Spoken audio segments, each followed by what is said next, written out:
I went downstairs to the shop to buy the newspaper to see if it was true, because it was like, was it a dream again, or was this reality?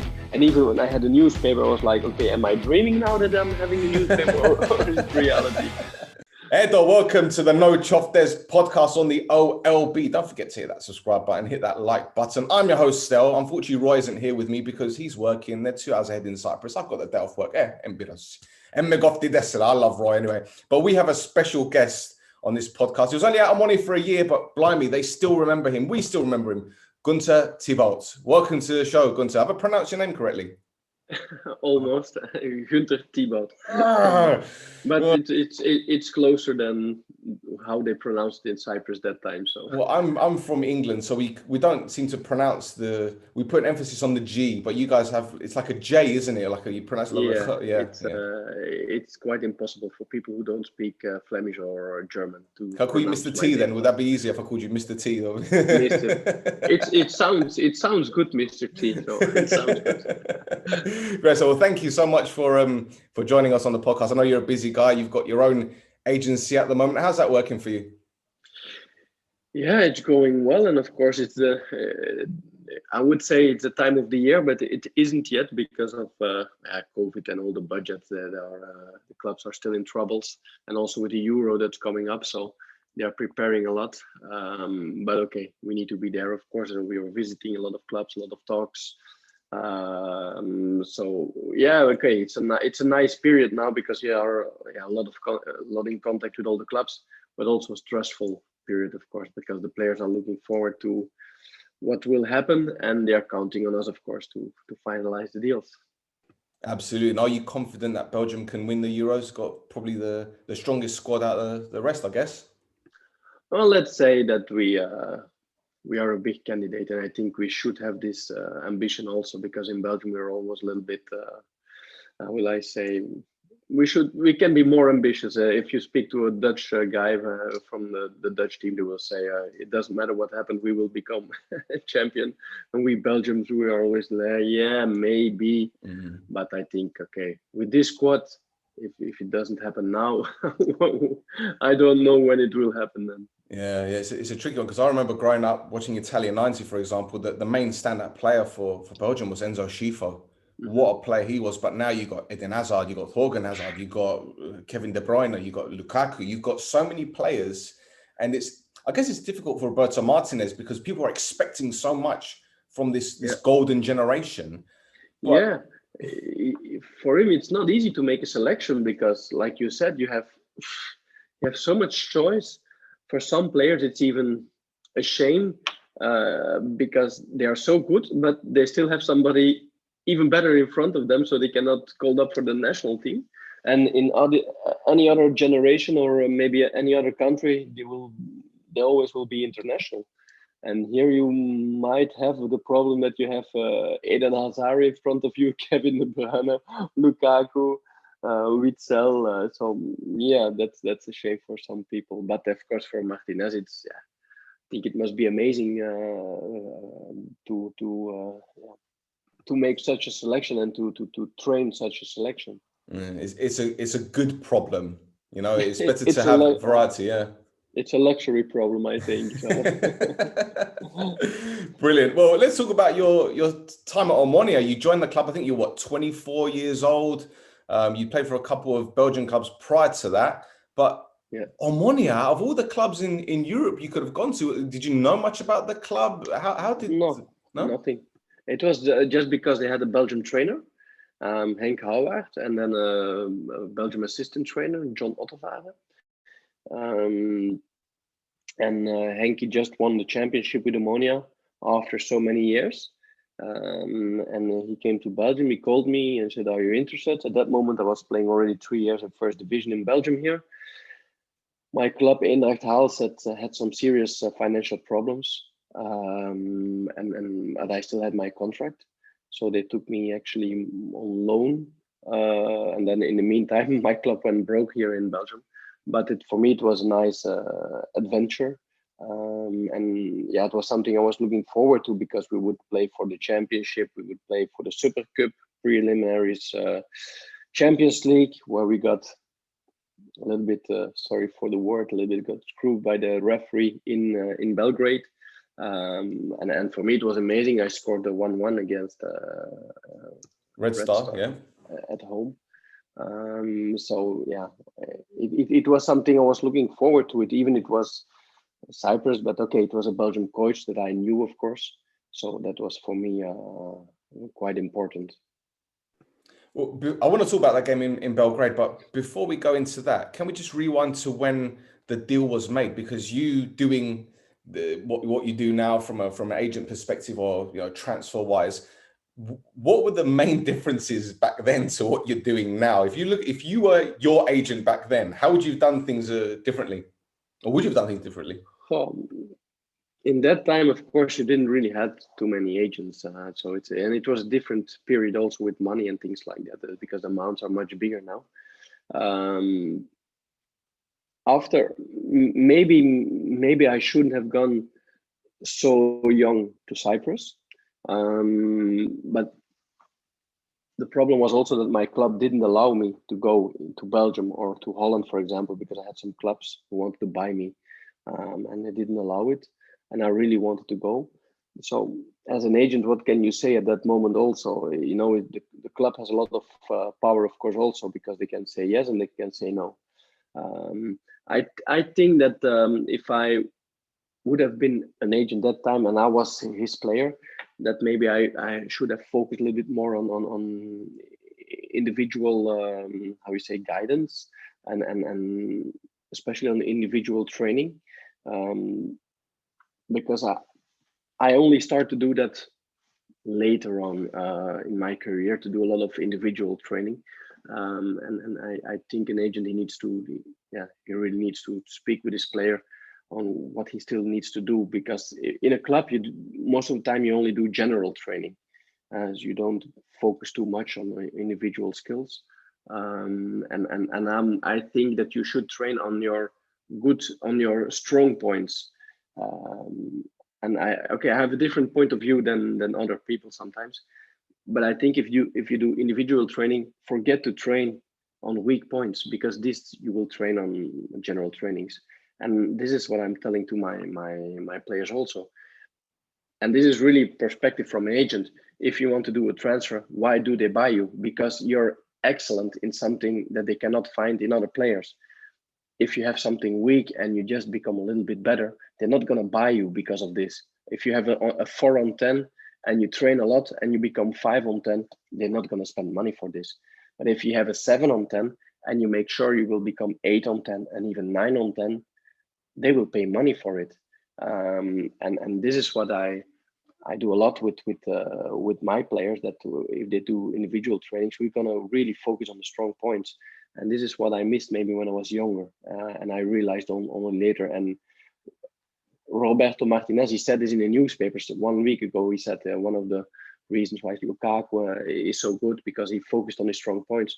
And I was quite happy, because, okay, you need also to know that Roberto Martinez is our client. He's in our agency, and he's my partner, is his lawyer, and he's doing everything for him. So I was happy that somebody like Roberto Martinez said the same thing that I was saying already to my players before.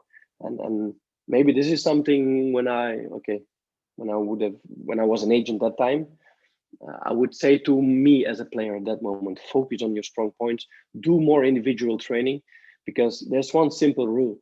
If you want to be better than somebody else, you need to do more than somebody else. It's very simple.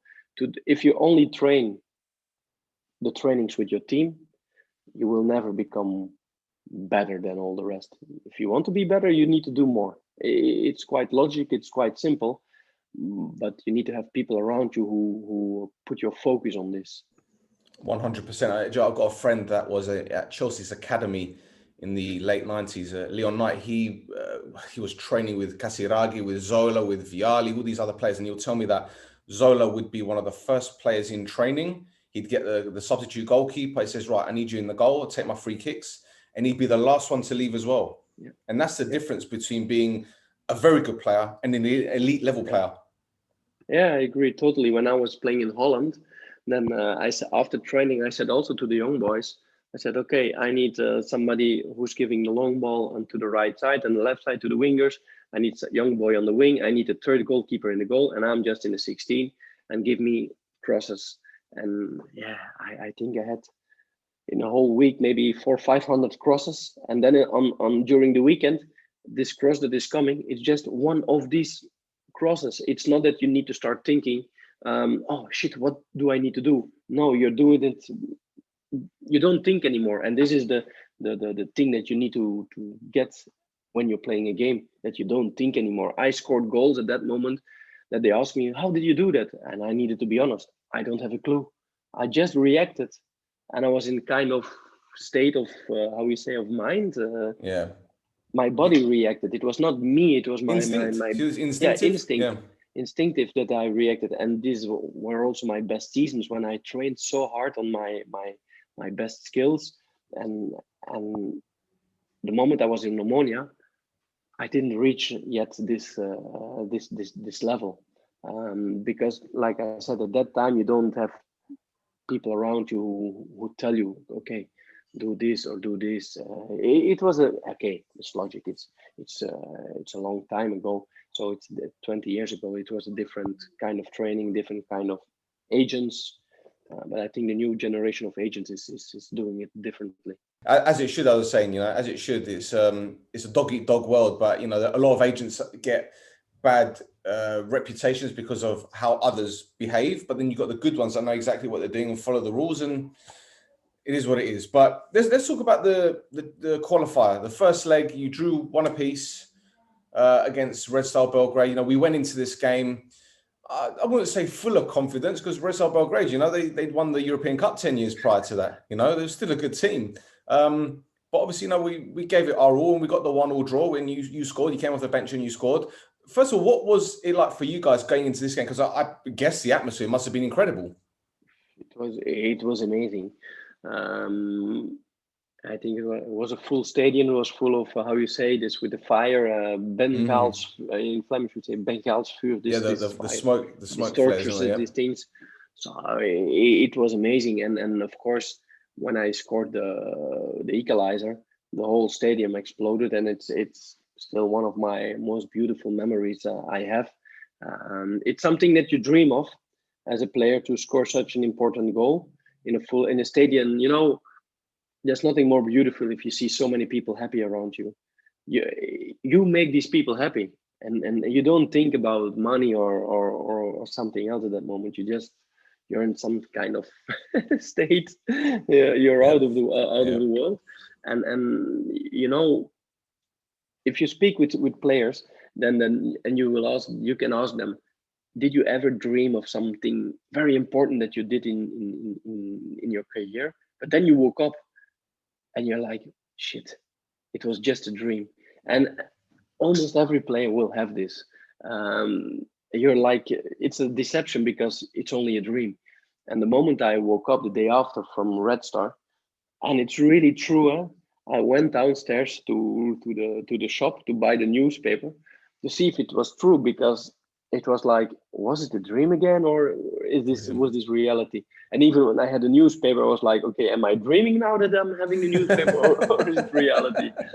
But yeah, it was an amazing moment for everybody, and this is also why you do it, of course, at that moment, why you worked so hard before when you were younger, without knowing if you would have any results sometimes.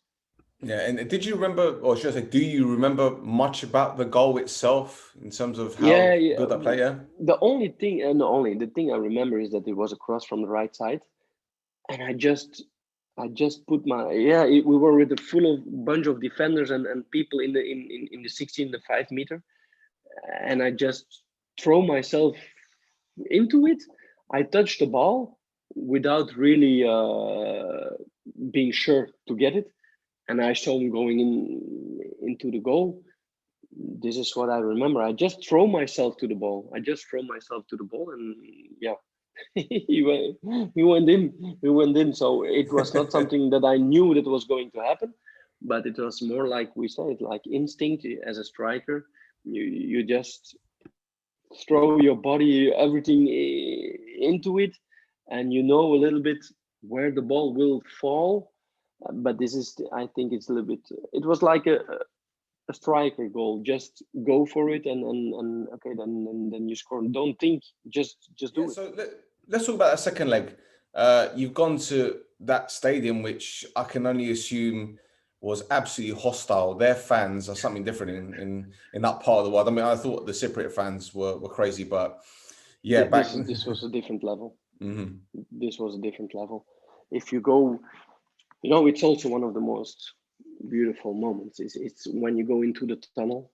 You can go to YouTube and see this about the tunnel. When you go down, then you see the police people. You think, okay, I go up. No. First you go to the left. You even go more down, and then you go up again. So it's it's something. Yeah, it was something amazing. The atmosphere over there was it was so hostile.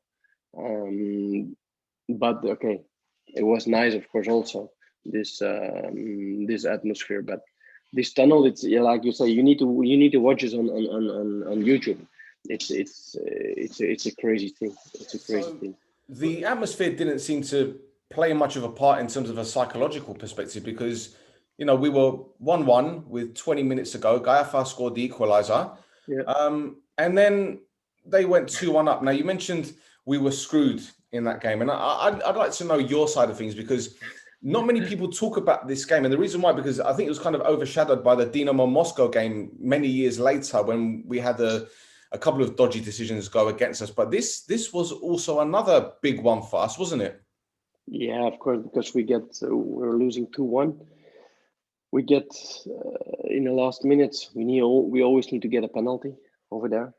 It was a German referee, I think, and I think he was just scared to give the penalty over there, that he wouldn't leave the stadium alive. So, but okay, you cannot say anything anymore about it. But we had the feeling that we got screwed over there. It was 100% penalty last minutes.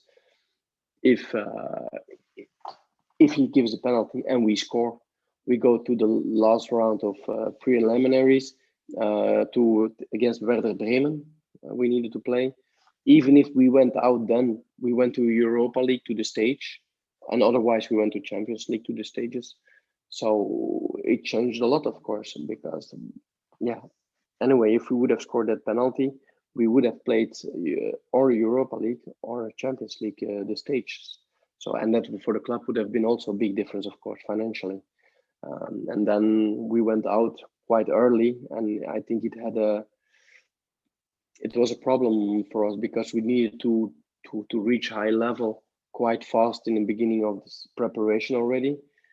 And then it's not good, of course, if you need to go down again, and then the competition starts, you need to try to go up again. So your preparation is a little bit disturbed. But okay, you always need to give the penalty that moment. And then it was Vesco normally who gives the penalties. Mm-hmm. Vesco or Reiner. I think it was Vesco who was responsible for the penalties. Yeah.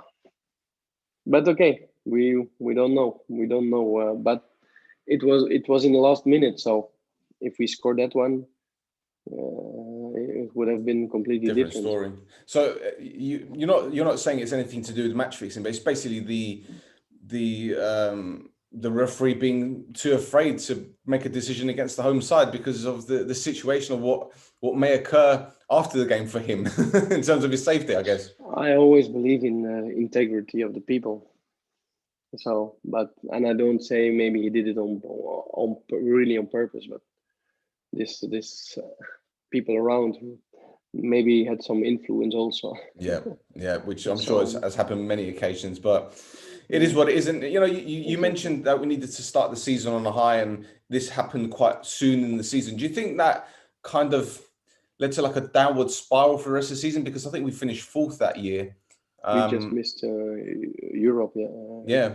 So do you think that had an impact on the club? Because it wasn't a big squad either, to be fair, was it? It wasn't a big squad that can. No, but we had a bad start. We had a bad start of the season. We lost many points. Hank got fired then somewhere, I think in October, something like that. I don't know. It was October, November, anyway, Yeah, before round about that, the yeah. quite beginning of the season. So that, of course, wasn't really a perfect situation to lose immediately some points, and then need to change the coach. Was yeah. So it was a shame because I think we deserved more, but we went out in the semi-finals. Was a semi-final, I think, for the cup Yep. also against, if I remember well, Anorthosis. Not to see, yeah, God, I this, yeah. missed I missed a penalty over there. We don't have to talk about that. It's fine. No, you can cut this. You can cut this. Look, if you don't take responsibility, you cannot miss neither. So I don't Yeah. have any problems with that. But it was okay. We won the Super Cup. It was of course nice, but we just missed the last thing to play in Europe to win the final.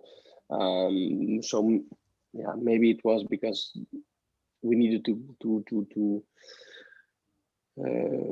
be at a high level too fast. Maybe that was also a problem, because you see it in several clubs when they need to play in Europe very early.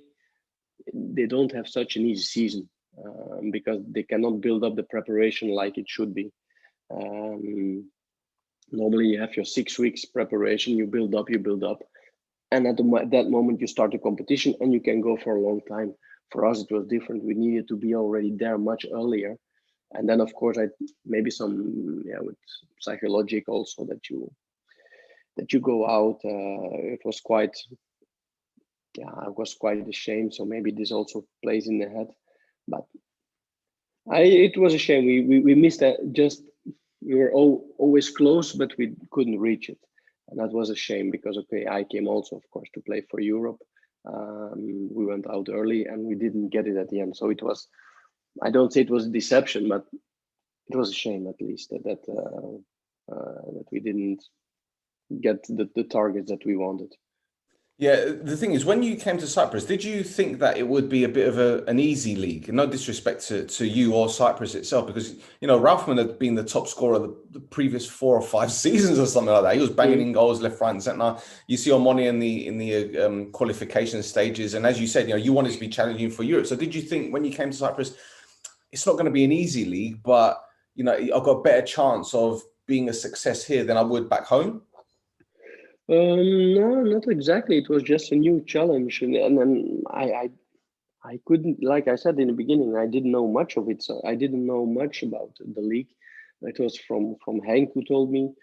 So I was, for me, it was everything was open. I was not like, okay, it's gonna be easy over there, because Hank, he warned me also. Look, watch out here. It's also, of course, you have the sun on the beach and the sea, of course, also. So at a young age, it's not easy to resist on these things. And then And then there's Ayanaba with all the clubs. I know about that garage scene, the music there. never heard about it. Never heard about it. Where is that? Where is that exactly? Somewhere. It's a mythical place, like dragons and all that kind of stuff. Doesn't exist.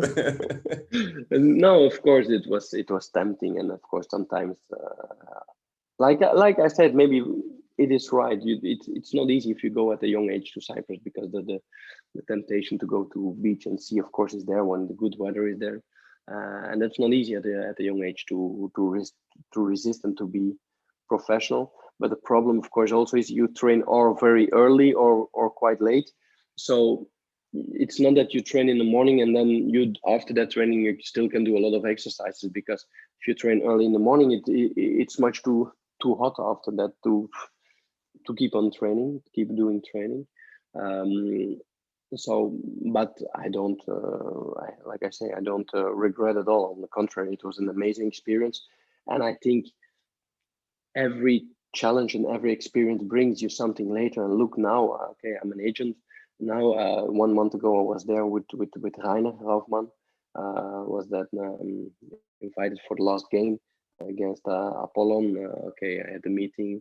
I saw the people of Omonoia over there with the president, also the owner I saw over there. So it was nice to meet them. So yeah, everything has good things and bad things, but I always remember about the good things. I don't regret at all. If you say, would you do it again? I think I would say yes. Why not? Brilliant. Well, you mentioned Rainer Rauffmann, probably the greatest goal scorer in the club's history, probably in Cyprus, to be fair. What was he like playing with? And the reason I ask this question is because you, as I said, you're quite young and you've gone out there with an experienced striker that knew the league inside out. You must have learnt quite a lot from him, because I've always said, and there's something I repeat time and time again this season, that, you know, the youngsters at Omonoia, like your Gagulis, like your Loizo, we've got so many experienced players, and it's so important for these younger players to speak to the older experienced players so they can learn from them, because if you don't talk, then you don't learn. If the communication isn't there. So for you, what was Rauffmann like for your career at Omonoia? I didn't know him, of course, before. When I arrived, I saw that he was quite a big name, of course. And not only him, we had Reiner, we had Vesco, we had Kaiafas. It was a squad full of of characters, also with characters. And it was not always easy with Reiner to play next to me. So because he wanted the ball, I wanted the ball, Vesco wanted the ball, Kaiafas wanted the ball.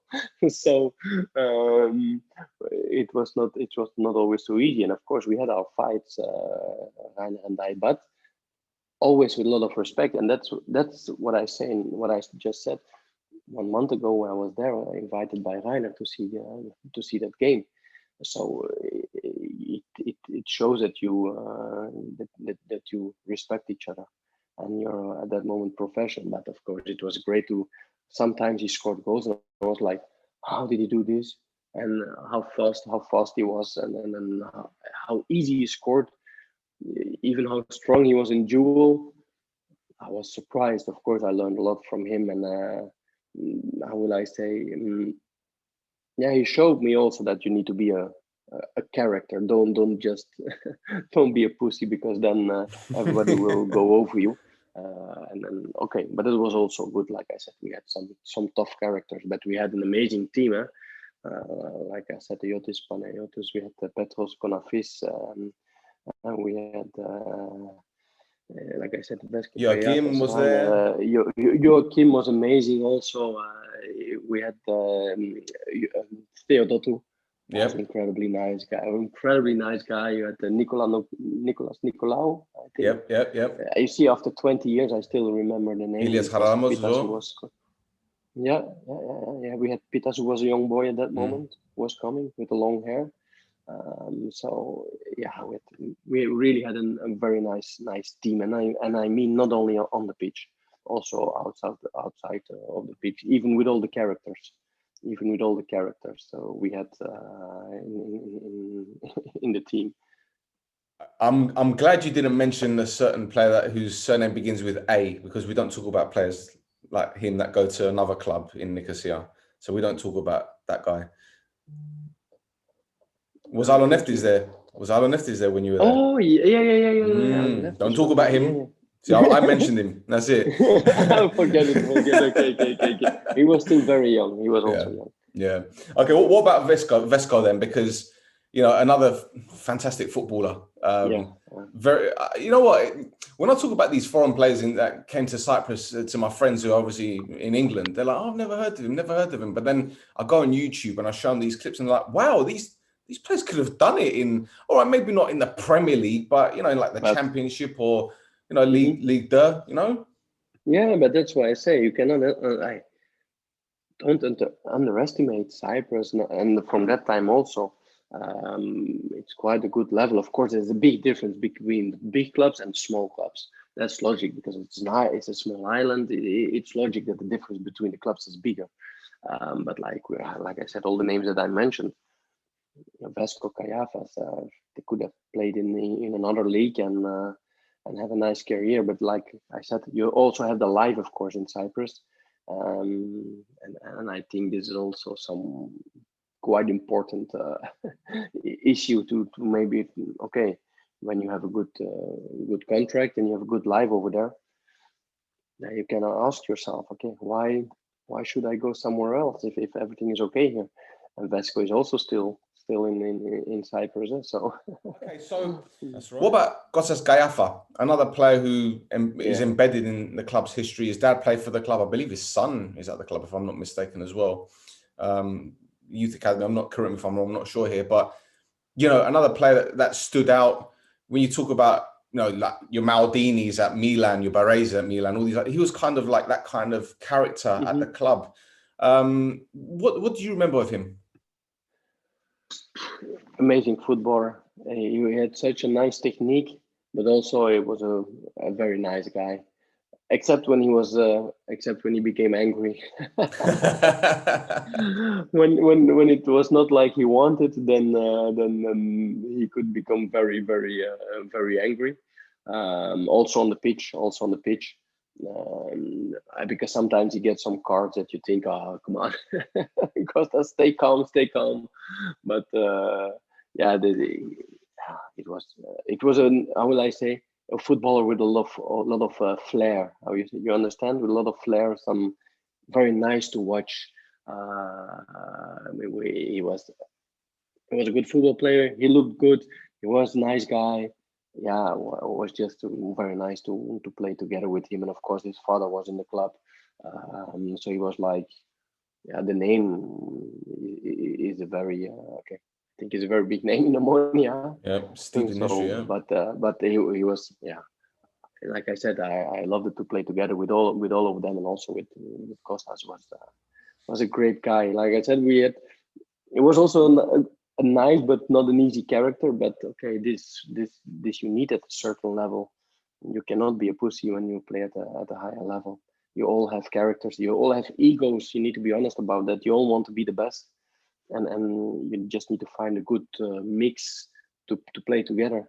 Because everybody wanted to give the penalty, for example, and just to give them, because we all had the characters. Everybody wanted to be somewhere in the picture, but that's not bad. It's part of career. It's part of ego, but it's logic at a certain level that we all have our ego. I also have my ego. I still have it, so it's normal. You want to be successful. You want that people, look up to you. If you don't have this, then I don't think you can reach the higher level. Oh, absolutely. You got to keep raising the bar for yourself, because if you don't, then there'll be someone else to take your spot. That's how it works. That is exactly how it works. And not only in football. This is not only in football. Yeah. In everything where there's money around, you have the egos. So, but this is part of it, and it's up to the coach to handle it. Yep, absolutely. Well, look, you mentioned the characters. Do you remember any specific incident, good or bad, in terms of maybe a few players having maybe a fight in the training room or training ground, or maybe like a great moment where everyone celebrated? Can you think of any good and bad memories? One thing I remember very well is after a game that we went back with the bus from how we say, GSP, KCB, yeah. From the stadium to Hilton, where our cars were always parked, and some fans. So we left with the bus, and some fans from Omonoia, they were having trouble with some fans from the other team. Don't ask me anymore which team. And it was Kostas Kaiafas who suddenly yelled, "Stop the bus!" And I was behind. I was like, "Oh, what's happening?" He said, "Everybody go out and help the fans." So they went out, and then you had like Panayotis, you had Joachim, and they went out, and they almost started to fight with the other ones. I really mean this. I was like, whoa, what just happened now? And it was Kostas. It was Kostas who said, "Stop the bus. You need to help them." And it was crazy that with the players, they went out of the bus. But okay, I was like, oh shit, so do I need to go also? But they went immediately running, and so there was no fight at the end. But it was quite impressive for me that the captain of the team, he took the decision to stop the bus and I need to go out. I don't know if this is possible these days. No. With all the mobile phones. Yeah, CCTV. Exactly. But that time, so it was different. So another thing I remember is, well, okay, when we went to, it was Larnaca, I think, and we lost and then the fans were a little bit angry, so they didn't let us go out of the stadium. So they almost broke down the stadium. I think it was Larnaca. So and the bus needed to come close to the gate, and then the police, and they all, like in the comics, Asterix and Obelix, Yes, yes, yes. where they are with the shields like this above and on the side, and so they made 2 rows. So we went with the bags into the bus, and I with Rainer. So 1 month ago when I was in Nicosia with Rainer, we spoke about this again. We were joking about. I said, "Yeah, I remember, because I was running behind you because I knew everybody would shout on you. So I was just behind you. I was like, let him go." So this was also one moment I remember very well. But it was some other thing. Was also once when I was at the airport. I needed to go back to Belgium, and suddenly I hear in the speakers, "Okay, THIEBAUT is wanted by the gate. The plane is leaving now." I was like, "What?" So I run to the gate. I was like, "What is going on here?" And then the people were like, "There he is." It was just, but okay, this is impossible these days. But that time it was 2001, 2002. So they just made a joke by the whole airport knew that I was there, and I was running to the gate. So I was like, "What is going on here?" So, and then they were like, "Yeah, look at him." No, you're on time. You're on time. So I say, yeah, Brilliant. it's amazing memories. And after that, I went a lot of times. I went on holidays, even with my kids. We went over there with my wife, with the kids, because I still have a lot of friends, of course, over there also. I even have some competitor friends, so from other clubs that I Say know no more. quite well. Say no more. So yeah, of course, during the years you learn to know people. Of But course, also yeah. that time already, it was yeah, okay. I don't mind to say that I learned to know Nikos Kirzis. He was not in the club yet at that moment. We had common friends, and that time we became very good friends, and we still are very good friends. So that's what I say. It's nice when you go somewhere, you always keep some memories, but you always keep friends also. I have other friends also. I even have friends that are supporting Upworld, so we are always joking to each other. When they were champion, he was always the guy knows who. When he hears this, he knows it's about him. He was always Upwell. But okay, now when I was in Cyprus, like, where are you? Yeah. We're celebrating. Hiding. I don't see you. I don't see you.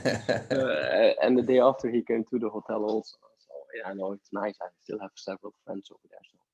Well, do you know what the thing is? There is obviously that hatred between Omonoia and Apoel fans, but I think it's calmed down a lot with this generation of supporters. And the example I'm going to give, I remember beginning of this season, I prank called Apoel's offices. I pretended I was a journalist from the UK, and I said to him, "Yeah, I'd just like to wish you guys luck in your Champions League match tonight." And the woman goes to me, "Oh, we're playing tomorrow in the Europa League." I says, "Oh," I says, "I'm sorry, who's playing in the Champions League?" She goes, "Oh, Omonoia in the Champions League." "Oh, sorry, Omonoia in the Champions League." Anyway, so I recorded it, and one of the newspapers, Thema Sports, Andrea at Thema Sports got it, and it blew up. And on my Instagram, I got about 4,000 views on it, but I had people sending me death threats. "I'm going to do this, I'm going to do that." Well, all the same nonsense. I went to Cyprus in October. No one said hello to me, nothing, like nothing. It wouldn't say nothing. So when it's someone hiding behind the screen, don't worry about it. But when you're in the streets and someone is saying something to you, that's when you got a problem. And as a footballer, I'm sure, it'd be completely different. But yeah, but there you go. Between the players, it's quite okay, this rivalry, because on the field they are rivals, but outside the field, you see this also when you have now the cameras inside stadiums between Barca and Real. You see the players, they greet each other because they're together in the national team and they know each other. They respect each other. Only on the field, it's war. But outside that, with fans, it's different. It's different, of course. But I think, yeah, you need also this rivalry. Otherwise you cannot have these nice games. I love these games against Apoel, or even against I remember also against Apollon with all the fire and things like that. Against Apoel, it was great. This is exactly what you want as a football player. This atmosphere. So you need this rivalry, but at a certain moment they need to, okay, it needs to stop also. You cannot go to a player's house or something this is and threatening kids or wife or something like that, because that's just okay. It's inhumane. It's inhumane. It's taking things to a different level. Yeah, That's you know, there's a difference between private and football. If you yell at a player, that during the game and you insult me during the game, I don't care. You know this. I'm always happy when they insult me or they yell at me, because it means you're doing you something mean right. something. Yeah, yeah. Because that's what I say also to the players. If they yell at everybody except at you, yeah, then you need to start thinking, because they are not afraid of you. They just yell at you because they want to take you out of concentration. That's why they do it. They're interested actually, or they're afraid of you. So when they do it, but then once when the game is finished, you know, when you go to the private zone, it must be different. I when somebody from Upwell would come and you know, it would be next to me, why shouldn't we have a drink together and even joke to each other, with the one who lost or the one who won, that you joke with each other. Why not? It must be possible for me. And then during a game, when you know, when they yell or they do things, okay, that during the game is different. It's emotions, but a certain moment there must also be it must become rational. Absolutely. Well, look, I've got one more question for you. And it's pretty simple, really, because you know you said you went to the club to watch the title parade and all that. What do you make of this current squad? Obviously, we've got a fantastic youth academy, players coming through, and do you also see a future for the players like your Loisos, like your Johnnies? Do you see them elsewhere in Europe? I'm not gonna answer on this question. I'm gonna put my joker in it for these two players. Fair enough, fair enough. But the season as a whole, what do you reckon? Yeah, Great season, yeah. I think it has been an amazing season, of course, and it's amazing to see these young boys to make progress. And then this is also going to be the future of Omonoia, and of course they have very interesting players for the foreign market. But there's still a difference between. You need to be honest about that. There's still a difference between Cyprus and if you come to Belgium to a big club to train over here at this level. So they will need to make some steps, but it's clear that they have some. I was very surprised when I saw the game, because I saw for the first time I saw Gionis, and then yeah, I liked him very much. He did some great trick at the end of the game when he played between the legs, and I was like, very nice. When you have this attitude in a positive way, yeah, it's great. It was a shame I didn't see Luito because okay, he had this small injury, but of course I heard about him. I know him. Yeah, it's nice to see that Omonoia, that the youth academy is working, and that they can grow also by selling players, and if they are smart. And when I spoke with Dimitris and also with the American owner, they are really nice people with a good point of, how we say, with a good view for the future. Yeah, yeah. So I hope I can do business with them. Fingers crossed. Fingers crossed. Well, you know, you mentioned Johnny's. Well, we mentioned Johnny's, and you know, he scored a lot of important goals last season for a teenager to come in, and it's almost as if pressure doesn't phase him, and that's a great test of mental strength. And the way that he's composed in front of goal, you'd think that for a teenager he'd just lash at the ball, but you know, some of the goals that he scored, you know, Ajax, where we beat them 1-0 at home in a game, which we should have lost, the chances that they had, the winner against IL, which effectively wrapped up the title. He scored a lot of crucial goals this season. And I think, again, that's not just a testament to him, but it's also a testament to the club in terms of the way that they've developed him, they've nurtured him. Henning Berg, that's played him at the right time. He hasn't put him into big pressure situations, but he's handled whatever's thrown at him. Yeah, that shows a lot of, how will I say, a lot of qualities from him. The only thing that, of course, we need to still keep in mind, it was COVID and the stadiums were not full. So there's still a big difference between playing in an empty stadium and playing in front of 10, 20,000 people. It's a little bit like penalties on training. Everybody can score a penalty on training. But once when there's a game, then it's different when everybody's shouting at you and then throwing things at you. It's different. So that's going to be the next step for these boys. to see how they adapt when everything goes well. It's nice because everybody's cheering. But when you make some mistakes or you're losing and the fans become angry and they start shouting at you, then the pressure is coming. Because now the pressure is okay, because I know fans. You just play and you have some pressure, but it's not the pressure you feel from a full stadium. And this is going to be important to see how they're gonna react on these circumstances. But they have, you see, they have the qualities, of course. That's there is no doubt about. I'm really looking forward to the next steps of them.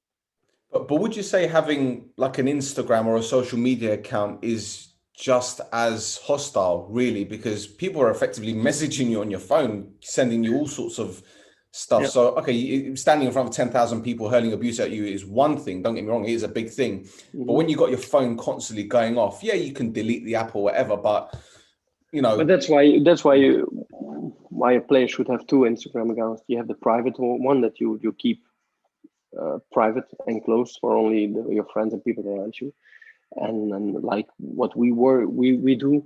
We have people for in-house for PR. We have the lawyers, but we also have the people who take care of social media. And then you need to go to an official account. That is not. For the rest, you don't look at it. It's just to give information to the fans and to the people with some pictures from games, from trainings, but nothing private. And if they send on this one, it's not really you who take care of it. You just say, okay, this picture's okay, but you have people who take care of it. And this is part of being professional, and also as an agency to be professional to your players, to take this away from them, because if it becomes very personal, of course it's going to be in your mind. And like you say, it's always easier to text somebody. You don't know him, he doesn't see you, just say some bad words to him, and you send.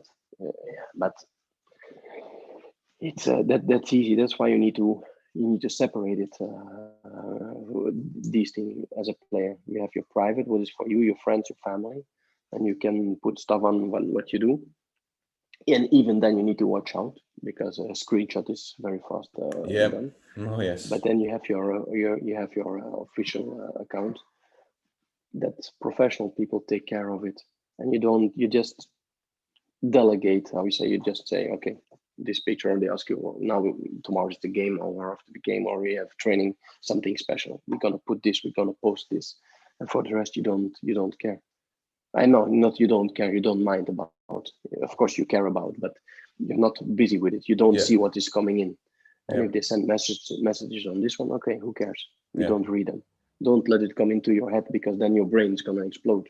Absolutely. They need to stay focused on two. At this age, actually, on two things: first school, and then football, because they're still young. So they also need to do school, of course. And the army. It's still the same. Okay. There you go. Then of course, and the army also.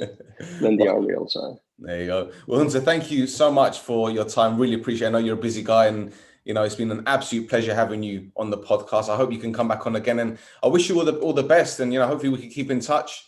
And we'll talk more on Omonoia in the future. Okay, I'm looking forward to it. Excellent. Thank you. Is there anything that you want to promote? Anything like any social media, anything like that? Maybe fans can. Even my Instagram is open, and then we have, of course, from my agency, Squadrants. You can see it on my Instagram.